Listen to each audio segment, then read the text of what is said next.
You're listening to There Ought to Be a Law, the Center for Auto Safety podcast with Executive Director Michael Brooks, Chief Engineer Fred Perkins, and hosted by me, Anthony Cimino.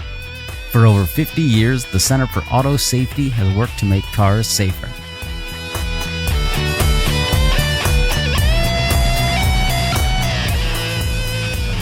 Oh, good morning, gentlemen. Yeah. Hey, listeners. Today, we're recording this on November 29th, but today it's November 30th. This has been released along with the most ginormous announcement of all time. Boom, boom, boom, boom. It's big. Yep. If you go to our website right now, you'll see the biggest thing ever. Yeah, it's a hippo on roller skates. And this is in celebration of Michael's favorite car, the CyberTruck. Apparently, rumor has coming out today. And, we figure what can be as safe as 7,000 pounds of stainless steel at hard angles than a hippo on roller skates. Now, I think the hippo is actually probably softer. Oh, maybe a little more. I don't know. It's a little more friendly when it's headed toward you. The Cybertrucks had that mean look to them, so maybe we missed our mark. They do. Maybe we should crash test the hippo on skates. Put the hippo in armor. Or we could just go put a dragon there. I think a dragon would work well. Yeah, well. Anyway, so you can check out, we have a good little piece up on the site about the problem of weight in cars, and because EVs keep getting heavier and heavier and heavier. Yeah. And not even just EVs. Your average, American is buying a larger car, and electric vehicles promise some great things in smaller vehicles and sedans for the environment, but when you're plunking a 2,000, 3,000 pound battery into a already too large body of a truck, then there are going to be inevitable consequences on the roads and crashes. Right. So we have a link to an article. If you are a subscriber to the Wall Street Journal, you can see an article about the challenge of Tesla's stainless steel atrocity. And basically, stainless steel is fascinating. It comes in large rolling sheets, and it's really hard to shape because it will try to spring back to that shape. And, I imagine the engineers at Tesla knew, hey, this is not going to be easy. But Elon's like, hey, look what we learned about stainless steel.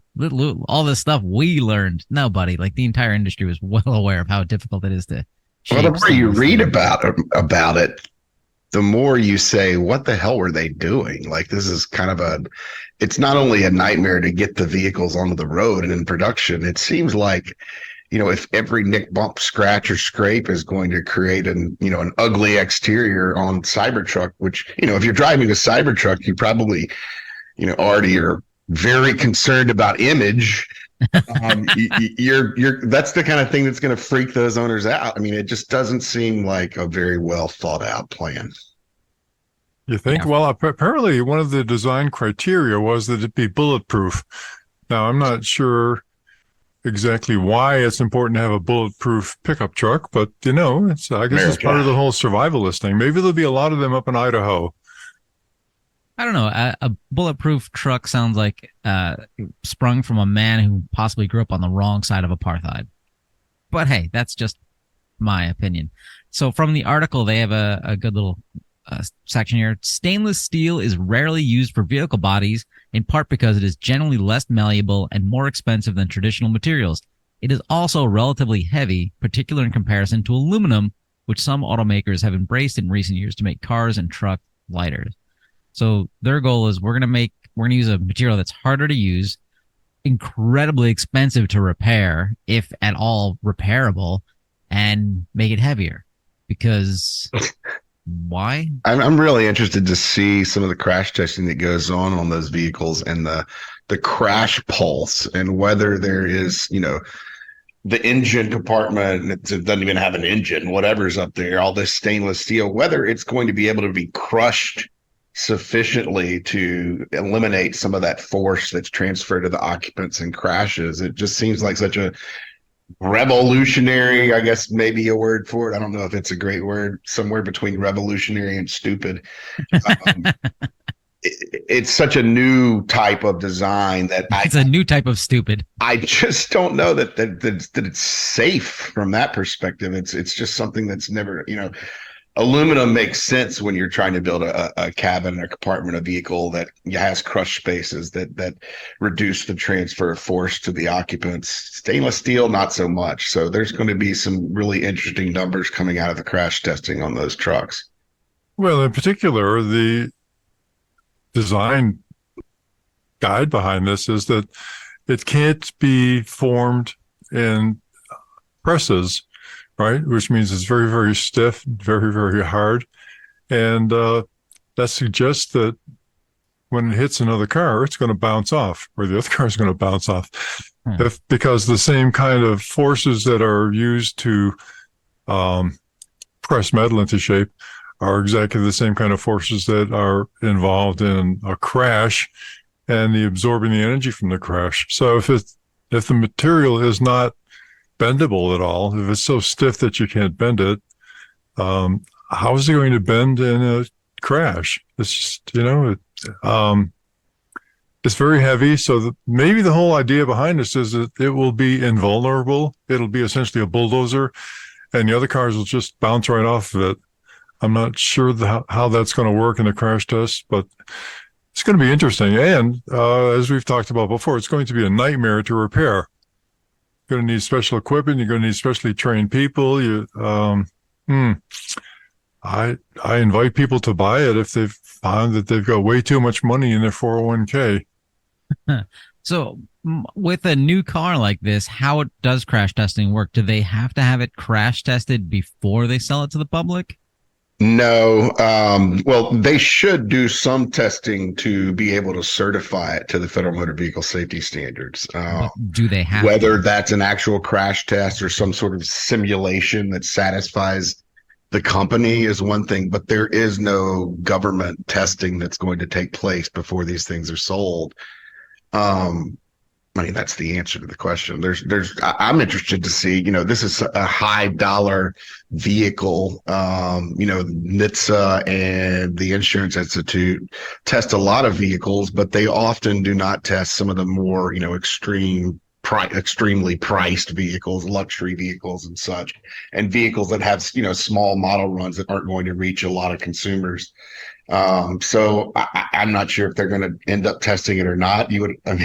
I can't imagine that the DOT is putting in orders for Cybertrucks 4 years in advance and waiting it out just so they can have the opportunity to test it in NCAP. And I doubt the Insurance Institute is really interested in doing that either. So who knows, if we're going to see an actual public crash test of this thing before we see an actual public crash of them.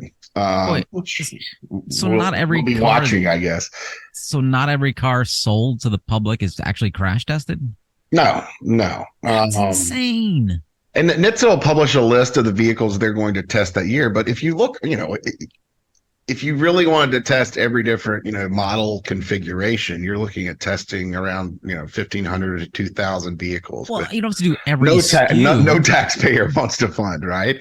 But you can test, they're always going to test some of the, Honda Accords, some of the models that's right. Millions, but they're not going to test, Bentleys and Rolls Royces and Ferraris and Lamborghinis and McLarens and all of these, different configurations that come out, and you have a Honda Accord and then you have 6 other different models. I don't even know the names, but it's going to be LX, LE, all those kind of things. Right.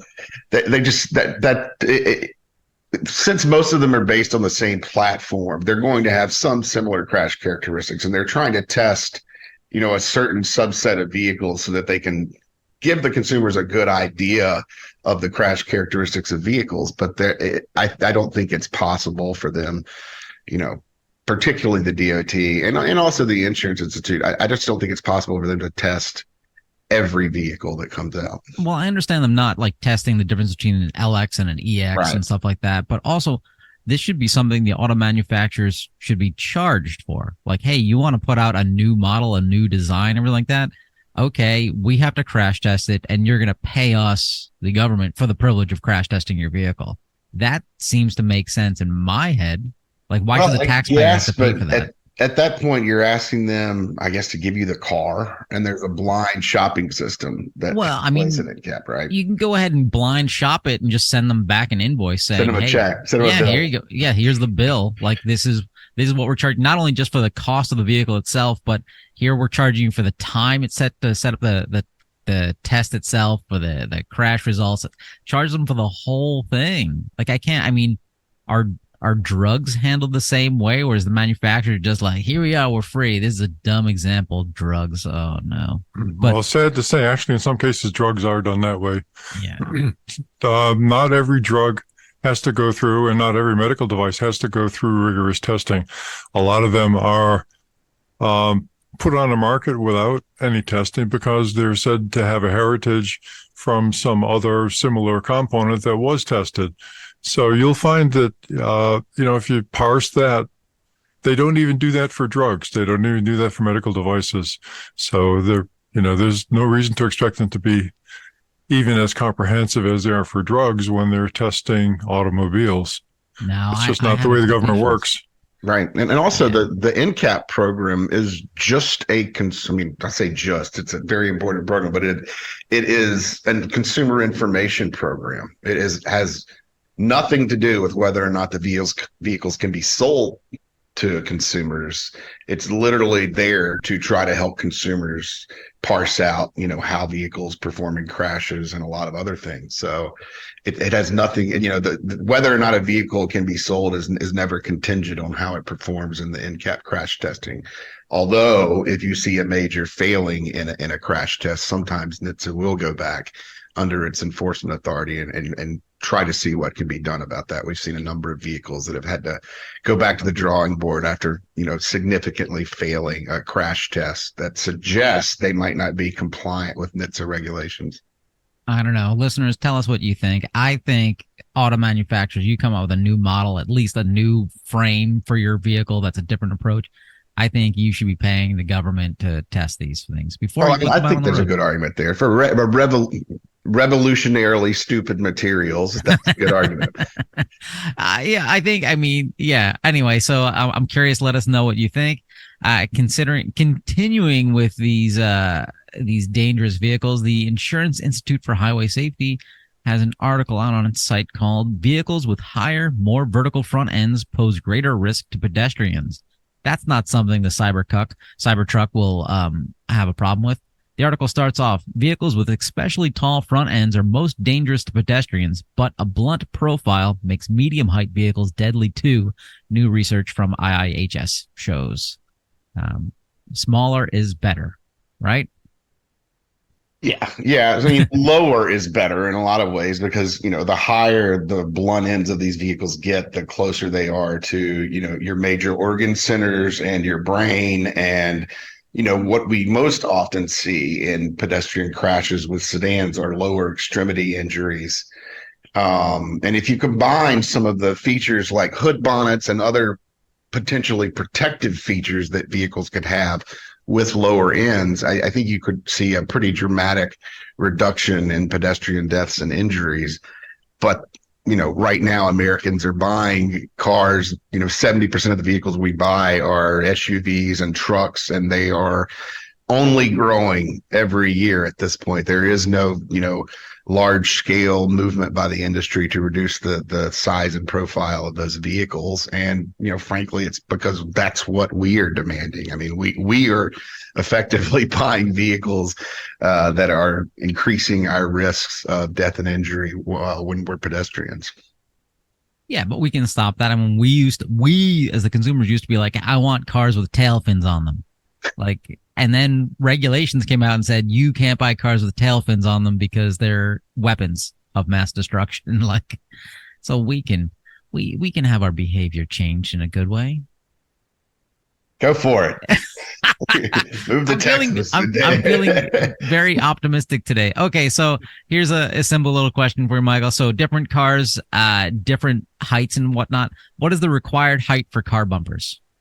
There's nothing required as far as exact profiles of vehicles and compatibility. I mean, there have been efforts over the years to try to do something like that, but at this point, manufacturers are essentially on their own. They can kind of do whatever they want. And if we the collective we is trying to buy larger and larger vehicles, that's what they're going to sell us. I mean, there's no question about that. And we're seeing that all over the roads. And it's, we're hoping that something changes before we actually have, every family in America is driving a 7,000-pound armored hippo. But at this point, I don't know. I mean, my friends and neighbors are buying these cars and they're justifying it in all sorts of ways. And I talked to them about it, and there's no arguing with some of that. You're basically asking someone to either drive a Chevy Tahoe that's really tall front end, but makes a guy feel like a man, versus driving what I drive, a little sedan that, I don't feel all that masculine in it, but it gets me from point A to point B. Oh no, Fred, does your vehicle make you feel masculine? Your Subaru? No, I've got a Subaru. It's got a low front end on it. I feel like I'm very conservative that way, but maybe this is all a ploy by Caterpillar to sell more bulldozers, because the industry seems to be headed more and more in that direction. There was a point, I think it was like in 2000, where Freightliner was talking about making it an SUV, which, hey, that would have sold like hotcakes. Let's jump on to more recent news. So a couple days ago, not that long ago, there was a crazy crash in Niagara Falls where everyone's first reaction is like, let's lock down the border. Is this some sort of terrorism?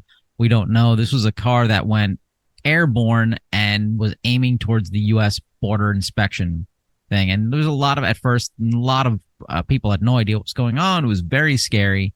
And then the next day, they found out what kind of vehicle it was. And we got an email from Michael Brooks saying it was a Bentley Flying Spur. These vehicles have a sudden acceleration recall on them. And you realize, when they actually see footage of this person, they made an evasive maneuver. So they were aware. They did not have a heart attack and pass out with their foot on the accelerator. They seem to be conscious, and unfortunately it ended poorly from them. But Bentley, when asked about this, saying, this vehicle was not recalled in the States. It was only a problem in cars with vehicles on the right side, not opposed to the left side, because everything else in the car is designed differently when we do that. It's interesting. It was, the focus at first was very much, was this an act of terrorism, and that sort of thing. But, because it looked like a bomb went off. We've talked about this in the context of what crash forces really look like. And we've talked about, the force. I'm not sure the exact numbers we were using. Fred probably could tell you, but, the force of a grenade or the force of an explosion is what, some of these crashes look like. And in this case, you're talking about, a vehicle traveling 100 miles per hour that went airborne and landed and, was exploded at the border checkpoints. And so at first they were suggesting that it was some kind of bomb, some type of terrorist incident. But as they investigated, it looks like now they're settling on some sort of mechanical error, which suggests that yes, it's a sudden acceleration issue. Now, these vehicles were recalled in Australia on the right-hand drive models, and they were not recalled in the United States or in any other left-hand drive countries. So I don't know. I think there's going to have to be a look into this by NHTSA and by federal authorities to determine is the same problem that occurred in the vehicles that were recalled in Australia potentially happening in vehicles that are imported in the United States as well. But it certainly seemed to me and still seems to me like an unattended acceleration event, because it's just nothing really matches up with a reckless driving scenario. It just doesn't seem like it doesn't seem like that fits. So it could be a malfunction. It could, be a one-off. It could be something that happened in this specific car, not some, problem that plagues Bentley. But we'll have to wait for the investigators to do their job on that. Horsepower sells cars, and this Bentley had an excess of 500 horsepower engine. And there is a hazard that the people don't recognize when they buy a car with excess horsepower. You need about, maybe 20, 25 horsepower to drive down the road at reasonable speeds when you're on the highway, and maybe a little bit more when you're going up a hill. So what happens when you actually get 500 horsepower delivered to your wheels? Well, they start to spin. They make the car pivot. They make it rotate around its vertical axis, right, because of gyroscopic forces. A lot of things happen. And, if people who buy a car with 500 horsepower actually stomp on the accelerator enough to get 500 horsepower, it'll either scare the hell out of them or they'll be in a world of hurt. This is a hazard that is very poorly recognized in business and certainly by consumers. It's a lot of power. Yeah, and it has its consequences. So this begs two questions. One, this is a vehicle that you could buy that goes like 0 to 60 in like under 5 seconds. Well, why do you need that? And two, it begs the other question, what is horsepower? Horsepower, 550 foot-pounds per second. Everybody knows that. No, it doesn't know that. And this is a fun one. I'm going to put a link to this in the description. There's this a fun YouTube channel where these guys work on cars and they test things out. And one is they looked into like what is actually horsepower. And we're just going to do a brief talk on this, where basically horsepower is invented by James Watt, and he used it as a gimmick to sell electric motors and get rid of people using draft horses to grind, to turn mills and whatnot. And he just kind of made it up and created this diagram that's been used 100,000 times in all sorts of textbooks explaining horsepower, but no one ever actually checked on this work. They just kind of... That sounds like a really familiar sales strategy that we've covered, a lot. And that was the funny part not to quibble, but he was working with steam engines rather than electric engines. So steam engine, yeah. So some distinction there. But either way, this is, it was just invented science used to sell a product, and everyone said, okay, and went with it. But so this is a fun YouTube video where these guys, they actually managed to get a horse connected to a dynamometer, and they measure what a horsepower is. And basically 1 horse equals 5.7 horsepower, which is just absurd. And they point out, I think, which is good to know, is the only time you ever hear the word horsepower is with cars. Like, it's a... and is there a standardized horse they're using? Is it a Shetland pony? Is it a Budweiser Clydesdale? Like, what? They used a big draft horse because they were like, this is similar to what James Watt claimed he saw, and they based his horsepower off of. But yeah, it's nonsense, but it's a fun video. Check it out. That sounds like a future TAL subject for Fred to take apart. In the past, I asked Fred what exactly is horsepower, and I think he had a pretty good explanation. But hey, nothing against Mr. Perkins here. I'm sure you went through the education system and you saw this diagram of this horse pulling something. You're like, it's got to be true, right? You've been lied to, man. No, I just got to go with the numbers. 746 watts. Come on, everybody knows that. Yeah, and what's a watt? You ever think about that? No. Well, speaking of watts, there was a lot of things about Thanksgiving that were in the paper last week, and I missed it. So I'm going to share this with all of you. In their local Berkshire Eagle, they interviewed all of the kids in 2 kindergarten classes about their plans for Thanksgiving. So I'm going to share some of them with you. Emma said, I would hunt for my turkey with my dad in the woods. I would look for a deer turkey. They're the ones with the antlers. Just shove it in a Target bag, then bring it home and put the turkey in a pan with meatballs for 3 degrees for 1 hour. It would taste so yummy. That's Emma's take on it. That was the opening. I like the turkey and meatballs idea, although 1 hour sounds a little underdone. At 3 degrees, too. I think this is the start of her obituary. We do have a transportation tie-in coming, but first we'll go with Nico, who said, I would go hunting for my turkey on Mount Greylock. I would try to find a big giant blue turkey and try to scare the teachers in my class. This is clearly a kindred spirit for me. When I bring it home and weigh it, it will be 100 pounds. I would put a dress on it so it would look like a princess, and people will think it is my sister Gianna. I will stuff my turkey with a cake and then cook at hot degrees for 100 minutes then I will eat it with pizza. Yeah, These kids in Massachusetts have some incredibly creative minds. And they diabetes. do. It's the cold weather that does that. Spend a lot of time indoors. And finally, with the transportation tie-in, we're going to quote Dana B., who said, "You can buy a turkey from Whitney's farm. You want to stuff it with sugar and avocados. Stick it in the microwave for 6 minutes. On the side, have some roadkill and blue raspberry cupcakes." I think Child Protective Services need to be called for all of these kids. I could go on, but I think you get the spirit. This is a wonderful article, and if anybody's interested, I'll be happy to send you the link. Just let us know. It goes on and on.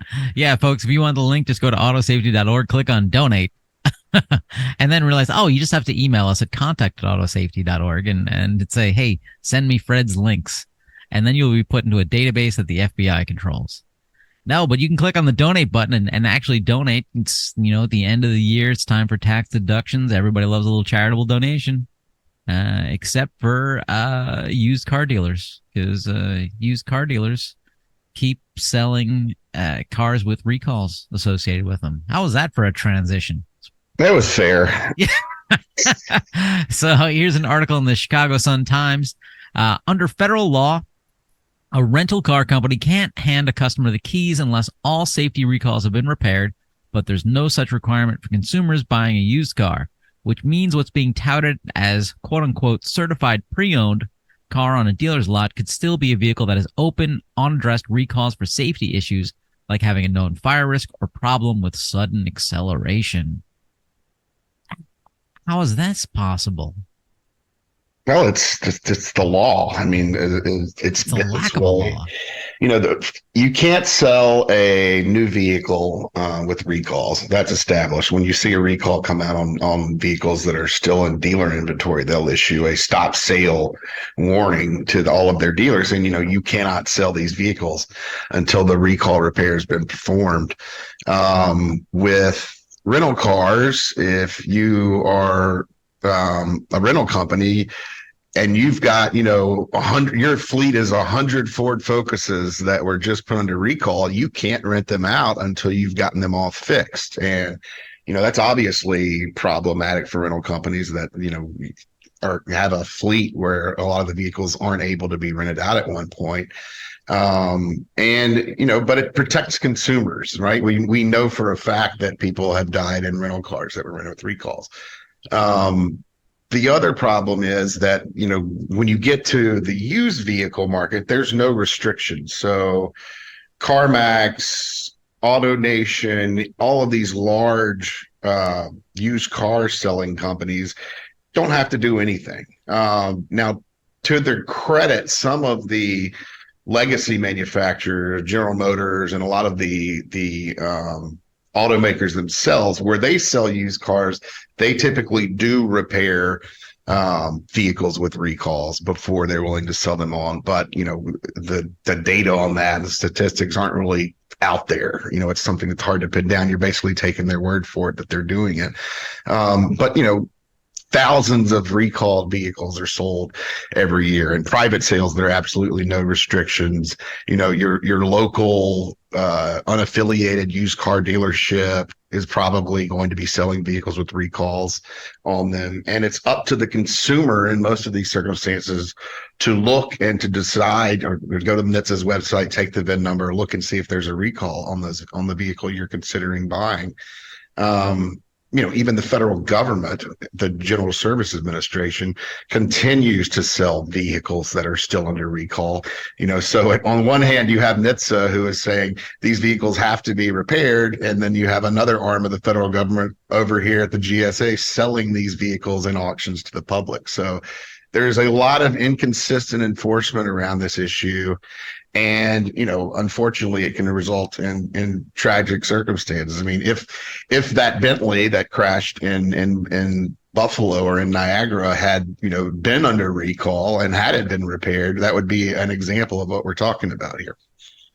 Wow. So for the consumers, it's basically, we're still living in those days of the used car salesman, like attaching the the bumper with bubble gum type scenario. I mean, not quite that bad, but if they can get away with this, like the consumer is just left going, okay, I have to go in there to the stressful situation of buying a car, negotiating with somebody with a lot of pomade in their hair, and then I have to also think in mind, oh, I got to check the VIN number. Yeah, and usually, if you're doing that, I would tell everyone listen to podcasts and to tell everyone they know that the first thing you do when buying a used car is get the whether it's a Carfax report or one of the other services, but it should be included in that information. So not only will you see, all of the times that there has been a recall repair performed on the car, you can see if there are any open recalls. You can see what other repairs took place. You can see if the car was in a crash. So you have to do that. I mean, if you're buying a used car, whatever the cost is minimal. I mean, I think it's around $20 to get a full report. Most dealerships will get it to you for free to encourage you to buy the vehicle. That is the most important thing you can do when buying a used car. Is just to make sure that there aren't any underlying mechanical issues or problems. Make sure it wasn't a lemon at some point in its life. Make sure that it wasn't a salvage vehicle or has title issues. You can figure a lot of these things out from the vehicle history reports, and that's something we highly encourage everyone to do. All right, you've heard it first, listeners. Check that out. Let's jump into my favorite subject, which I got to touch on because it's gonna fade away on us. Remember GM Cruise, folks? Well, okay, quick recap. Made a bad product, ran over a pedestrian, dragged them, got rid of Kyle, the CEO, put in lawyers in charge of the company, and they stopped doing all of their autonomous vehicle drives around the entire country. California banned them, and they're like, we're going to stop this everywhere. And then a couple days after that, they're like, hey, we're gonna come back. We're going to come back and do this, and we're going to move forward. But then just yesterday, General Motors said, hey, we're going to spend $10 billion on a stock buyback plan. And some of that money is coming from our autonomous car division. And that's GM Cruise. So GM Cruise's budget's like, I don't know, $2 billion a year. And I think that might have just evaporated in order to make shareholders happy. So GM Cruise coming back, not coming back. Yeah, it's not looking good for them. They've suspended the Origin, which was kind of their next generation shuttle type vehicle that they were continued to claim had been approved by the DOT when we still see no evidence of that. This is what happens when you move too fast and you lie to the authorities that are there to protect the public, and you continue to push technology when it's obvious it's immature and that it's causing a lot of problems on the streets, where there are going to be inevitable safety consequences. What this leaves is Cruise saying it's going to operate just its Chevy Bolt based vehicles, the little sedans, in one city. We're still not sure what city that is. We've got a pool going. I think it's Austin. Fred and Anthony think it's Phoenix. Mm-hmm. But we'll see what happens there.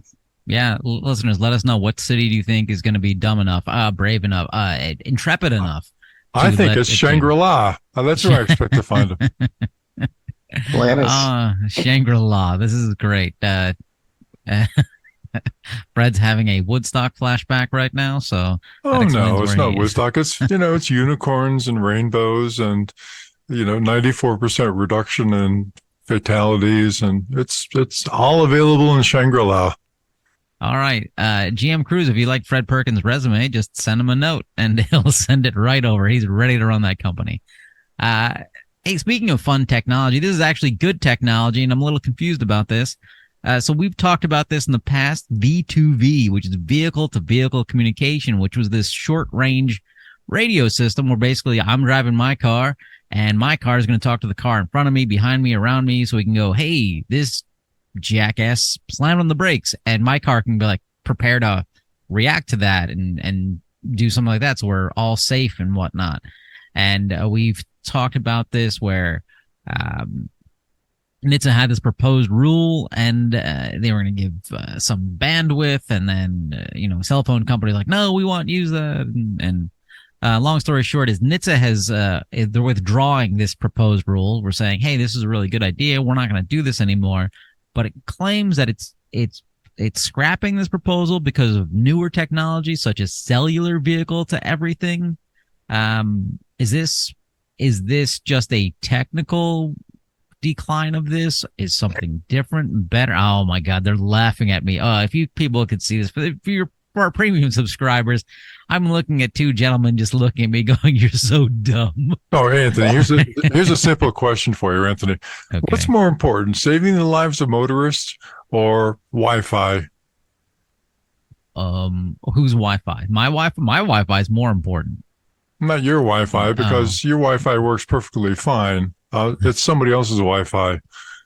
Hey, I haven't been using my neighbor's Wi-Fi for weeks. I don't know what they've been telling you. This is not true. Is it really this simple? It is really that simple. And that's the trade that the FCC made. They took away the bandwidth that was dedicated to traffic safety, and they gave it to the Wi-Fi industry. That's it.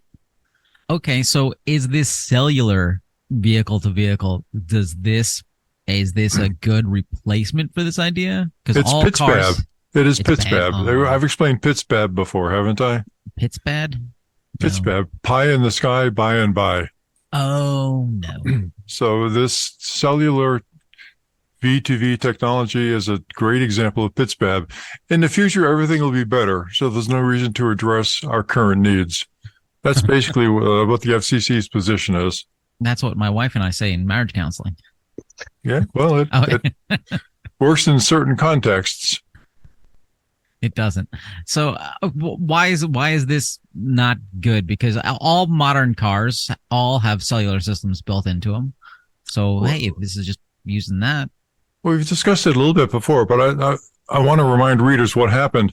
The industry was ready to start putting V2V technology into its vehicles. V2V is vehicle to vehicle, and that would enable vehicles to benefit from other vehicles' experience and sensors, and just having knowledge of where other vehicles are located and their trajectories. The FCC, knowing that in the future they wanted to corrupt this, refused to license the V2V applications and the V2X applications, right? Particularly in Georgia, where they were making a big push towards infrastructure communication between vehicles. The FCC refused to license them.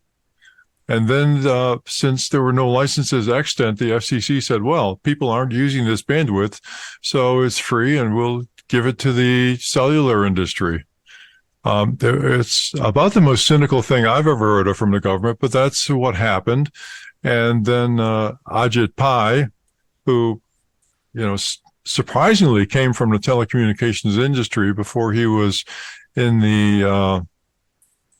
as the chairman of the FCC, used that logic to say, well, nobody's using this bandwidth, so we're going to give it to somebody else who can use it. That's what happened. Yeah, and I would add, you can go back to, I believe it was one of our first few episodes where we discussed this, and I used the term big phone a lot because, the new tech that they're promising is based on cellular LTE technology, which is owned by, who knows out there, but someone owns it and wants to monetize it, and they have a lot of sway with the FCC. That's what's ultimately going to happen. It looks like we're going to have V2V and V2X systems that are based on that tech when it gets here. The problem was that Wi-Fi was ready to go. Toyota and GM were already putting it into vehicles. And what we're talking about here is something that's going to take 25 years or so to get into the fleet, or to penetrate the United States fleet enough to where we're starting to see the real safety benefits accrue.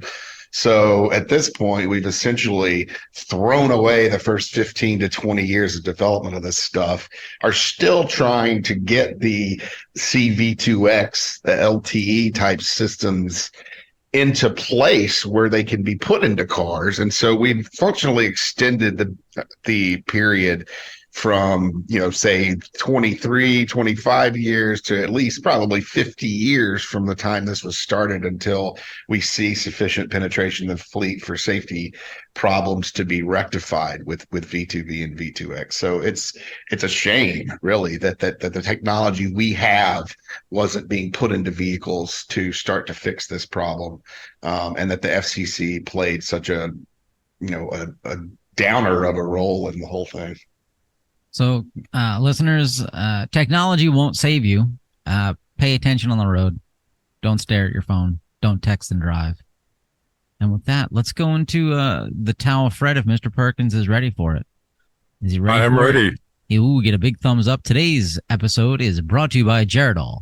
If you have today's section is duty of care versus absence of unreasonable risk. You've now entered the Tao of Fred. So I'm inevitably treading on Michael's turf here, and you're going to have to back me up on this, Michael. But there's a lot of discussion about what safe actually means, and in particular for autonomous vehicles. How do we know if a vehicle is safe enough? Industry is coming up with standards and industry consensus documents that talk about that. One of the concepts that they talk about is in ISO, International Standards Organization, ISO 26262, and it's called the absence of unreasonable risk. So this is what's defined as safe if it's absent of unreasonable risk. This is about as squishy a concept as you can imagine. So, what does it really mean? Well, what does risk mean? It's a combination of the probability of occurrence and the severity of the harm. What's reasonable? What's unreasonable? What's acceptable? What's unacceptable? How do you establish what it is? And basically, if you were to say the standard for safety is an absence of unreasonable risk, what you're really doing is just throwing the whole problem out of your industry and out of your development environment and into the legal world to say, how is this going to be settled? Yeah. And how is this going to be? Inevitably have to interpret what reasonable is, right? That's right. An engineering standard. Right. I'm not trusting the lawyers. You shouldn't. So who does this serve? This doesn't serve the consumer's interest. This serves the developer's interest because it kicks that can down the road for probably a really long time. We're seeing Tesla use this defense essentially in a lot of the liability cases that are being addressed by them. There's another concept out there called positive risk balance. Now, this is a little bit better. This is something that was developed on Europe to define what is an acceptable way to go. And the positive risk balance says that basically you quantitatively determine that the connected automated vehicles decrease or at least do not increase the amount of physical harm incurred by users of those vehicles or other road users that are interacting with the connected vehicles. So this is quantitative, and it puts the burden of validation on the developers to say, all right, are you safer than the alternative? Are you safer than the conventionally driven vehicles that are out there? Or, where does this go? But it's an improvement because at least it says there's a quantitative basis for determining whether or not the car is safe enough to drive on the road. This puts less of a burden on consumers and more on the developers, but it still doesn't solve the problem of saying, if I'm injured, how do I get compensated? Because it suggests that in every case you would have to go into court once again and go through the whole process of saying, well, essentially product liability, that this vehicle is a hazard because it's more hazardous than a conventional vehicle. Right. I mean, that's the standard for recalls. It's, unreasonable risk to safety. So it has to be essentially determined. We're seeing that pan out right now. If you're watching the ARC airbag situation, is where there's a huge determination going on of whether, a number of airbag ruptures under 10 across 50 million airbags is an actual unreasonable risk to safety. And there's going to be a giant legal discussion about that, I'm sure, in the near future when NHTSA orders ARC to recall them and ARC says no and goes to court. Right. And however that works out, there's a long duration between the event that triggered the discussion and the resolution of the discussion. And long meaning maybe 10 or 15 years. So who knows how long it'll take to work that through. So if you happen to be injured as a result of that, you are at the tail end of that whole discussion before you can get any compensation. So there's another way to go, which is to use what's called the definition of duty of care. A duty of care is a concept that's used in tort law, and it's accepted by all 50 states. Apparently, Michael, and you check me on this, it's accepted by all 50 states that a licensed driver has a duty of care. Now, what this enables is the use of insurance to say, okay, we have a standard throughout the country that you have a duty of care, so the laws will respond to that duty of care. And if you run a stop sign, we don't have to address your motivation. We only address the result. You ran the damn stop sign and you killed somebody. So there's a body of law that's set up to say, because you had a duty of care and you did this thing that's been well established to be a hazardous event, you are responsible, and therefore the insurance can kick in. A lot of things can happen. So a lot of things that can happen are all good to the benefit, to the benefit of the, I should say doesn't matter. But anyway, they're all to the benefit of the injured party because that definition of duty of care exists. Now, what our friend Phil Copeman is advocating is that duty of care should be accepted by all 50 states and at the federal level as part of a system that says there's a computer driver in these autonomous vehicles, because after all, there's no human driver, right?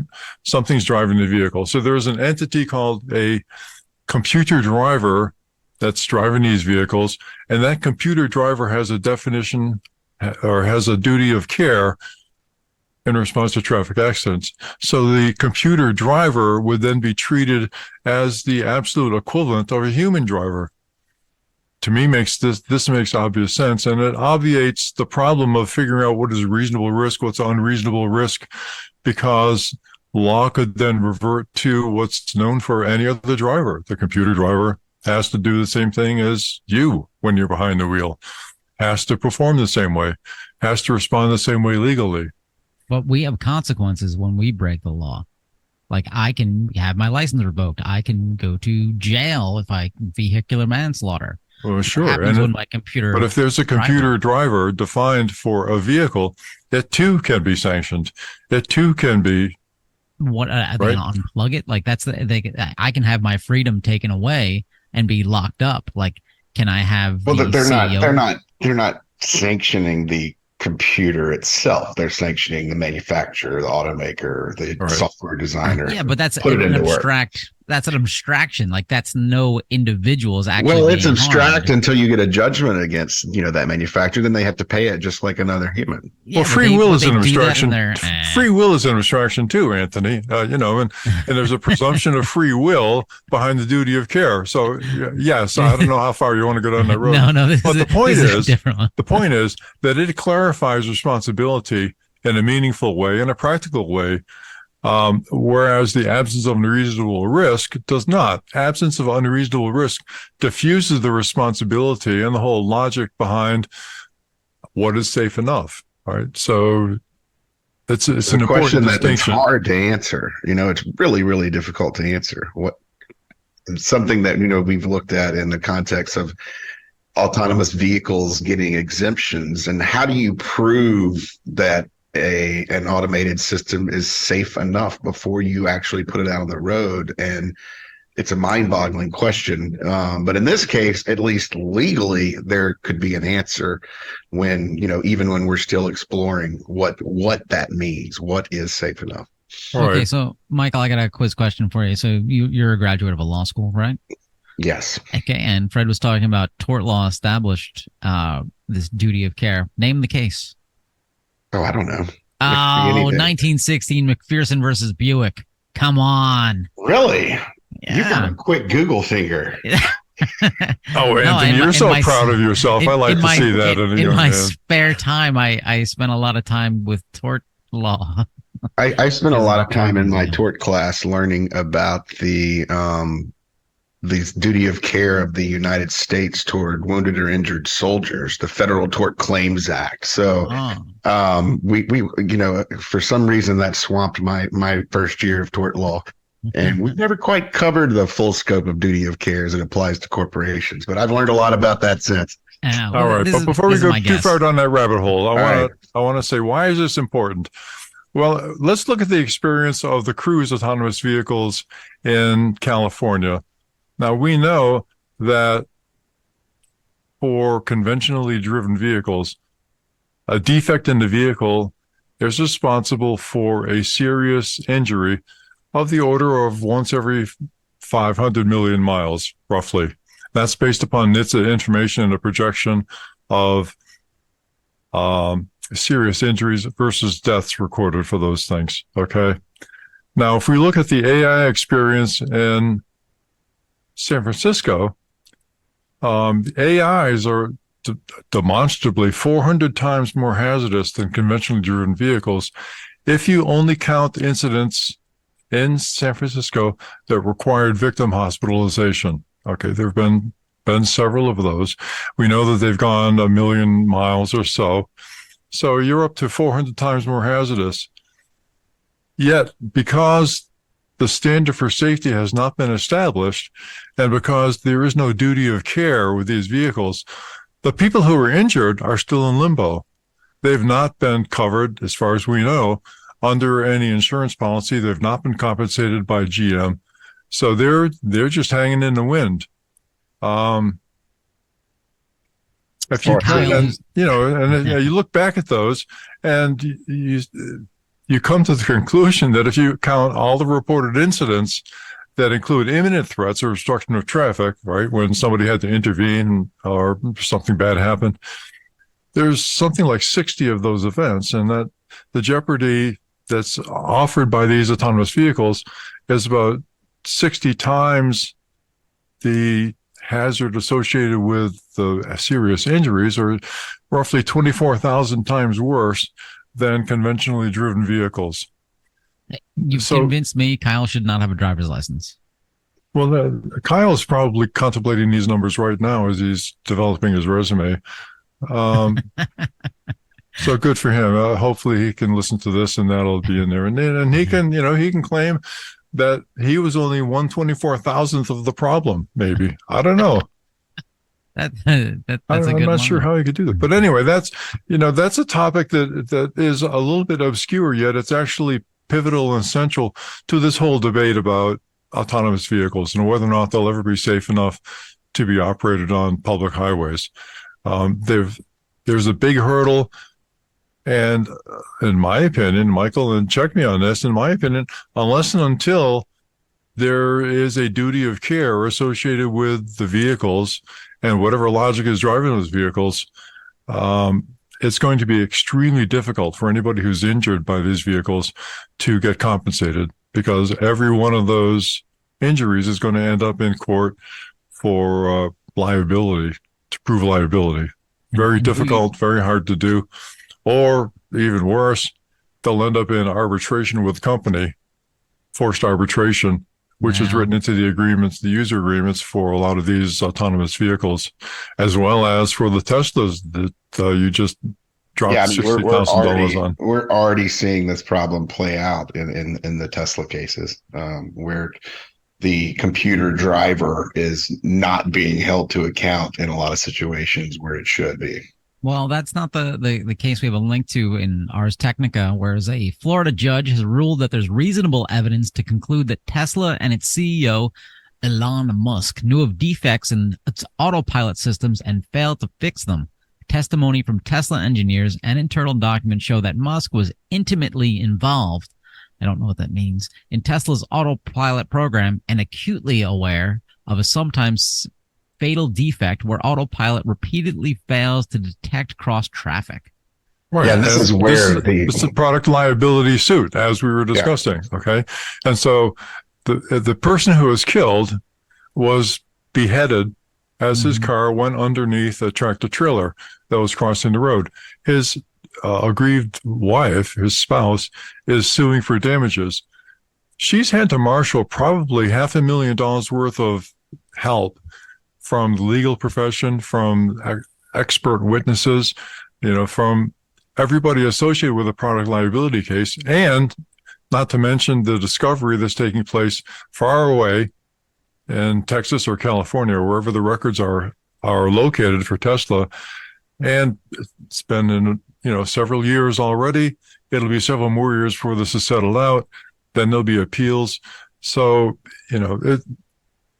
this points out, even despite the judge's ruling in favor of the plaintiff, this points out exactly why we need to work towards a duty of care or something equivalent to that to be associated with the autonomous vehicles and autonomous technology, including the technology that's built into my car, my humble Subaru, for automatic steering, lane keeping assist, and just the kind of automated driver assistance systems that are built into virtually every car that's on the road today. There's no establishment of whether or not those are computer drivers or whether or not those features include a duty of care. Right. And it's a gray area. Like if your lane keeping assist, for whatever reason, brings you back into the path of a vehicle and you have a crash, the company is going to be saying, well, it was your fault. And how are you going to go and prove that the lane keeping assist caused the problem? Well, it's going to be a lot of legal work and heavy lifting on your side to try to prove that point, unless there is an established duty of care for a computer or, tech-based driver. So this is part of the reason why reliance on industry standards by the government is a really bad idea. Because these industry standards are developed basically by engineers who are paid by companies to participate in these nonprofit organizations like the ISO, like the SAE, to come up with standards like the 26262, which includes this absence of unreasonable risk definition, to develop standards like the SAE J3016, which includes the unacceptable definition of minimal risk condition as default safe standards for the operation of these vehicles. Governments need to look really carefully at this before they adopt those standards, as well as, the consumers who've, really are left out of this whole conversation. There's just a tragic chasm here that the automated vehicle industry is hurtling towards, and bring us all along with it. Listeners, this is one of the top 5 reasons to donate to the Center for Auto Safety. We're actually pointing out this issue and putting a spotlight on these things. So stay tuned. This is a long-term issue that we'll keep highlighting and bringing up, and maybe one of these days, one of these engineers on these things will sit there and go, wait a second, I'm fully vested in my stock. This is a bad idea. Let's make things safer for people. Oh, you're gonna fire me? I retire. Ha! But hey, and maybe that person will retire and they'll donate to the Center for Auto Safety. Come on. Or no, there's a good segue. I like that. Yeah, that was pretty good. Beautiful. All right, let's jump into the recall roundup. We've got just a couple today. And we're going to start off with Honda, a rare entry into the recall roundup, 303,000 plus vehicles. This is a Honda Accords and Honda HR-V. I don't know what an HR-V is, but the front seatbelt pretensioners were assembled without a rivet securing the quick connector and wire plate. Something that sounds to me, again, like Friday afternoon problem. Because, this is a weird one. I don't know. It's Friday afternoon, but it's 303,000 vehicles. It was a long Friday. Really long Friday. I would guess that it's definitely not Friday. Maybe a missing part that wasn't provided to their assembly plants. I'm not sure, but basically it prevents your seatbelt pretensioner in the front from doing anything in a crash to make sure that your seatbelt remains tight around your body and protective. Yeah. So dealer notification is scheduled to begin on or about November 22nd. Owners should be notified beginning of January. And again, this is a free fix. If you've already paid to have this fixed, you can get your money back. You can get reimbursed for that. So please get this fixed. Our next recall, wait, that's just more of the same. Wait, what's our second recall, man? Did you send me two of the same ones? Oh, look at that. I sent you two of the same two link. of the same ones. This was that's why I can't read the second recall because he sent me the wrong link.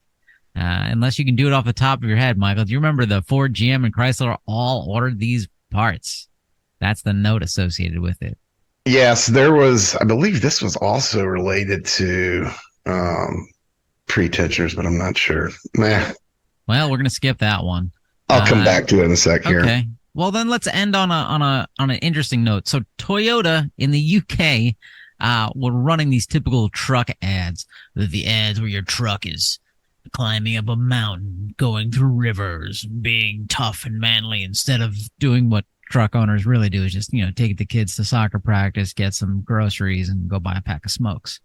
The United Kingdom's Advertising Standards Authority has banned 2 Toyota Hilux advertisements, claiming they lack a, quote, a sense of responsibility to society. This is amazing. Like, I love this line. They've been banned because they lack a sense of responsibility to society. How many car ads would there be in the U.S. if this was a standard? So this ad has them going through a river, up a mountain, and then onto a paved road. And isn't that what all truck ads are? They're going through mud and you're drinking beer.